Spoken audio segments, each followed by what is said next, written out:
Segundo Reis. Melahim Bet. Capítulo 16. No 17º ano de Peça, filho de Remalias, Iauazi, filho de Jotão, rei de Alda, tornou-se rei. Iauazi tinha 20 anos de idade quando se tornou rei, e reinou por 16 anos em Ial-Shalaim. Ele não fez o que era certo aos olhos de Ial, seu criador, como David, seu antepassado, tinha feito. Em vez disso, ele andou no caminho dos reis de Ishal e até mesmo queimou seu próprio filho no fogo, imitando as práticas detestáveis das nações que Ial tinha expulsado de diante dos Ishalitas. Além disso, oferecia sacrifícios e fazia fumaça sacrificial nos altos sagrados, nas colinas e debaixo de toda a árvore frondosa. Foi então que Rezim, rei da Síria, e Peça, filho de Remalias, rei de Ishal, vieram guerrear contra Ial-Shalaim. Eles cercaram Iauazi, mas não puderam tomar a cidade. Naquele tempo, Rezim, rei da Síria, restituiu Elate a Edom, expulsando os Yaldim de Elate. Os edomitas entraram em Elate, e continuam lá até hoje. Então Iauazi enviou mensageiros a Tiglat-Pileser, rei da Síria, para dizer-lhe: Sou seu servo e seu filho. Venha e salve-me das mãos do rei da Síria e das mãos do rei de Ishal, que estão me atacando. Iauazi pegou a prata e o ouro que havia na casa de Ial e no tesouro da casa do rei e os enviou ao rei da Síria como suborno. O rei da Síria atendeu ao seu pedido. Ele subiu a Damasco e a tomou, levou seus habitantes para o exílio em Quir e matou Rezim. O rei Iauazi foi então a Damasco, ao encontro de Tiglat-Pileser, rei da Síria. Quando viu o altar que havia em Damasco, o rei Iauazi enviou a Urias, o sacerdote, um projeto do altar, que mostrava como ele era e como tinha sido feito. Urias, o sacerdote, construiu o altar de acordo com todas as orientações que o rei Iauazi tinha enviado de Damasco. Urias, o sacerdote, terminou de construir o altar antes de o rei Iauazi voltar de Damasco. Quando o rei voltou de Damasco e viu o altar, aproximou-se do altar e fez ofertas nele.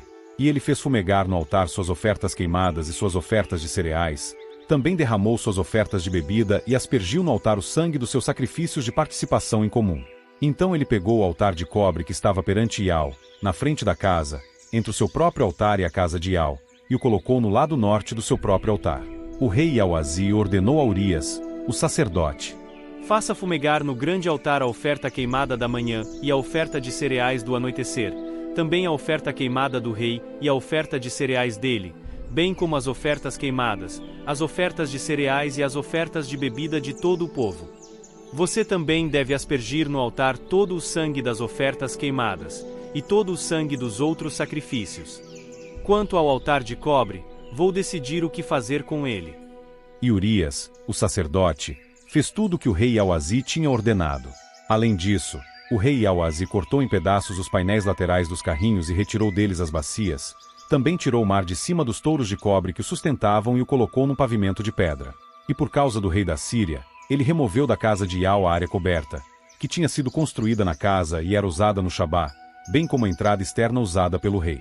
Quanto aos outros acontecimentos da história de Iauazi, o que ele fez, não estão escritos no livro da história da época dos reis de Alda. Então Iauazi descansou com seus antepassados e foi enterrado com seus antepassados na cidade de David. E Isquial, seu filho, tornou-se rei no seu lugar.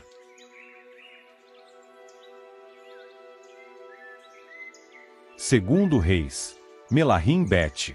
Capítulo 17. No 12º ano de Iauazi, rei de Alda, Usha, filho de Elá, tornou-se rei sobre Ishal, em Chamarum, e reinou por 9 anos. Ele fazia o que era mal aos olhos de Ial, mas não tanto quanto os reis de Ishal que reinaram antes dele. Salmaneser, rei da Síria, veio contra ele, e Usha se tornou seu servo e começou a lhe pagar tributo. No entanto, o rei da Síria ficou sabendo que Oséias estava envolvido numa conspiração, porque ele tinha enviado mensageiros a So, rei do Egito, e não levava mais o tributo ao rei da Síria, como nos anos anteriores. Por isso, o rei da Síria o manteve preso e amarrado numa prisão. O rei da Síria invadiu o país inteiro. Ele chegou a Chamarum e a cercou por 3 anos. No 9º ano de Oséias, o rei da Síria tomou Chamarum. Depois ele levou o povo de Ishal para o exílio na Síria, e fez que morassem em Ala e em Abor, junto ao rio Gozã, e nas cidades dos Medos. Isso aconteceu porque o povo de Ishal tinha pecado contra Ial, seu criador, que os havia tirado da terra do Egito, do domínio de Faraó, rei do Egito. Eles adoraram outras divindades, Seguiram os costumes das nações que Iau havia expulsado de diante dos Ixalitas e os costumes que os reis de Chau tinham estabelecido. Os Ixalitas buscaram coisas que não eram certas aos olhos de Iau, seu criador. Construíram altos sagrados em todas as suas cidades, desde a torre de vigia até a cidade fortificada. Eles ergueram para si colunas sagradas e postes sagrados em toda a colina elevada e debaixo de toda árvore frondosa, e em todos os altos sagrados, faziam fumaça sacrificial, assim como fizeram as nações que Iau tinha expulsado de diante deles. Faziam coisas más para ofender a Iau. Eles continuaram a servir a ídolos repugnantes, sobre os quais Iau lhes tinha dito: não façam isso. Iau continuou a advertir Ixau e Ialda por meio de todos os seus profetas e de todos os videntes, dizendo: recuem dos seus maus caminhos. Guardem meus mandamentos e meus decretos, segundo toda a lei que ordenei aos seus antepassados e que lhes transmiti por meio dos meus servos, os profetas. Mas eles não escutaram, e continuaram tão obstinados quanto seus antepassados que não tinham mostrado fé em Iau, seu Criador. Eles continuaram a rejeitar os seus decretos, o pacto que ele havia feito com os antepassados deles e as advertências que lhes tinha dado como aviso, e seguiam ídolos inúteis, tornando-se-lhes mesmos inúteis. Assim, imitaram as nações ao redor deles, que Iau lhes tinha proibido imitar. Abandonaram todos os mandamentos de Iau, seu Criador, fizeram 2 estátuas de metal em forma de bezerro e um poste sagrado, curvaram-se diante de todo o exército dos céus e serviram a Baal. Eles também queimaram seus filhos e suas filhas no fogo, praticaram adivinhação, procuraram presságios e se entregaram a fazer o que era mal aos olhos de Iau, ofendendo. Por isso, Iau ficou muito irado com Ixau e os removeu da sua vista.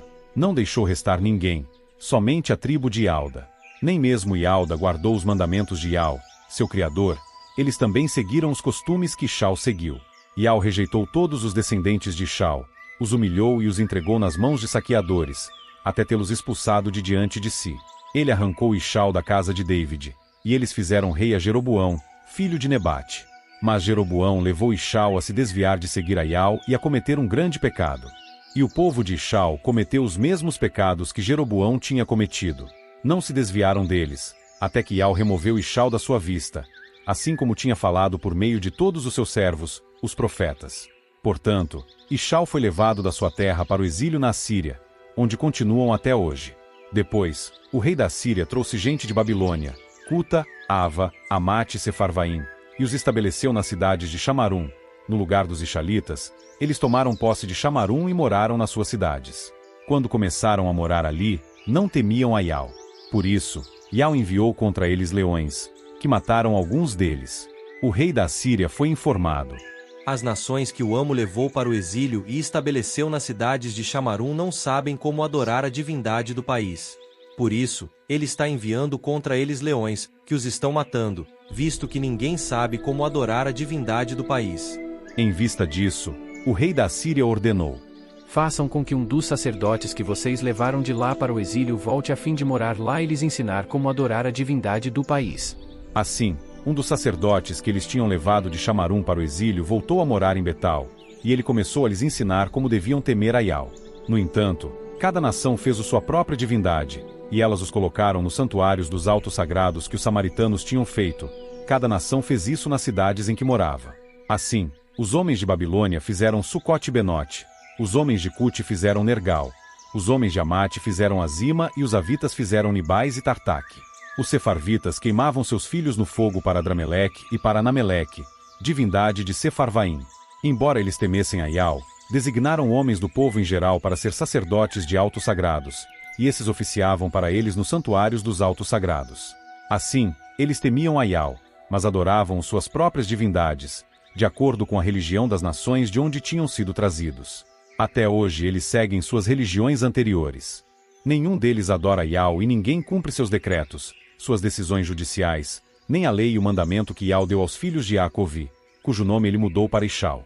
Quando Iau fez com eles um pacto, ele lhes ordenou: não temam a outras divindades, e não se curvem diante deles, nem os sirvam, nem ofereçam sacrifícios a eles. Mas é a mim, o eterno Iau, que vocês devem temer, aquele que os tirou da terra do Egito com grande poder e com braço estendido, é diante dele que devem se curvar e é a ele que devem oferecer sacrifícios. E vocês sempre devem cumprir cuidadosamente os decretos, as decisões judiciais, a lei e o mandamento que ele escreveu para vocês. Não temam a outras divindades. Não esqueçam o pacto que fiz com vocês e não temam a outras divindades. Mas é a mim, o seu Criador Yahweh, que vocês devem temer, pois sou eu que os livrarei das mãos de todos os seus inimigos. Mas eles não obedeceram e seguiram sua religião anterior. Assim, essas nações passaram a temer a Yahweh, mas também serviam às suas próprias imagens esculpidas. E até hoje tanto seus filhos como seus netos estão fazendo assim como seus antepassados fizeram.